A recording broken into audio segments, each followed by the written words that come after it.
തെറ്റിക്കുന്ന തെറ്റുകൾ നമ്മുടെ പ്രസംഗത്തെ തെറ്റിച്ചു കളയും. കനി കനവിലലിയും മനഹാരം വനിമഹിതമഖില മൃദുദാനം കനകമനകമതിലാനബിന ഇതമിലതമിലതിയാ മജവ കടമിലിതയ മധുമാനബിയെ നീലഗണവാ ആദാ ഹംദാ. വാക്കുകൾ തെറ്റിക്കാൻ പാടില്ല. ഔദ്യോഗികം നമ്മൾ കേട്ടിട്ടില്ലേ, ഒഫീഷ്യൽ ആയിട്ട് ഒരു ഗവൺമെന്റോ മറ്റോ അറിയിക്കുക, അല്ലെങ്കിൽ ഒരു ടീം ആധികാരികമായിട്ട് അറിയിക്കുക. അതിനെ പലരും ഔദ്യോഗികം എന്ന് എഴുതാറുണ്ട്. ഔദ്യോഗികം എന്ന് പറഞ്ഞാൽ അത് തെറ്റാണ്. ഉദാഹരണത്തിന് ഇവിടെ നമ്മൾ ശ്രദ്ധിക്കുക,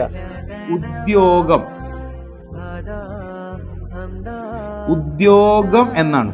ഇവിടെ ചില ആളുകള് നമ്മളെ ഔദ്യോഗികം എന്നതിനെ ഈ ഗി എന്നത് തെറ്റിച്ച് പറയാറുണ്ട്. കഴിഞ്ഞിട്ട് ഔദ്യോഗികം, ഇത് തെറ്റാണ്, ഇത് ശരിയാണ്.